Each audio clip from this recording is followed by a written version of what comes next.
জন্মদিন আৰু ঘৰৰ সকলো ভালে থাকিবৰ কাৰণে এভাগে নাম আয়োজন কৰা হৈছিল। এইখিনি আয়োজন চলি আছে। বস্তু কেইটামান আনিবলৈ গৈ আকৌ মামা ঘৰ পালোগৈ। মামা ঘৰত নতুনকৈ কুকুৰজনীয়ে মানে পোৱালি দিছে, তো তাকে অলপ খেলি আহিলোঁ। কামত অহা যোৱা কৰি থাকোঁতে গৈছে আৰু দুবাৰমান কি বুলি কয় খোজকাঢ়ি গ'লোঁ আৰু এতিয়া চাইকেল লৈ গৈ আছোঁ। আৰু একো নাই, কষ্টৰ ফল মিঠা। ভকতসকল আহি আমাৰ ইয়াত উপস্থিত হৈছেই আৰু সকলোৱে নিজ নিজ কামত নিজে লাগি আছে। বতৰটো ঠাণ্ডা, ৰ'দ লৈছে, কাম কৰিছে। ঘৰখনত কিবা এটা পাতিলে কাউলীবোৰ থাকেই দিয়কচোন। তথাপিতো কিন্তু মানে এনেকুৱা কিছুমান কামে মানে মনটো শান্তি কৰি ৰাখে। এইফালে আকৌ ৰশ্মিনবৌ আৰু ধুনবা অহাৰ লগে লগেই পাত ধোৱাত লগাই দিছোঁ।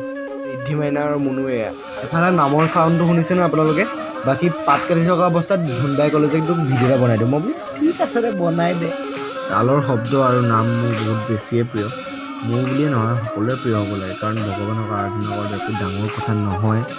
বাকী ভাল লাগে ঘৰত কিবা এটা হ'লে। খুৰীহঁতে সুধি আছিলে বোলে মখনা আজি ভিডিঅ' নবনাও নেকি ব্লগ।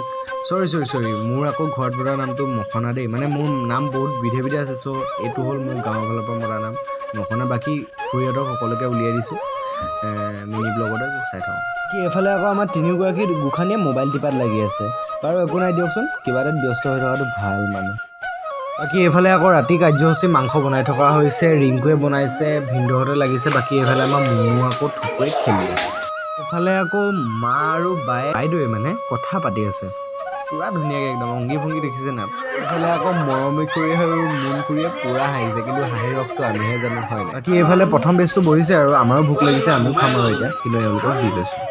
এইফালে আমিও লাগি গ'লোঁ আৰু দেই খোৱাত, কাৰণ খোৱা দেখিলে আৰু মাংসটো যেতিয়া টপটপীয়া হৈ থাকে ৰখি থাকিবতো নোৱাৰি ন।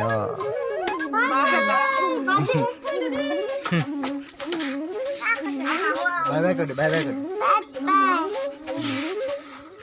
তুমি বাই কৰি দিয়া। সকলোকে বাই কৰিলোঁ, আপোনালোকক বাই কৰিছোঁ দেই। Thank you so' much for ৱাচিং my video'. Like, share and subscribe.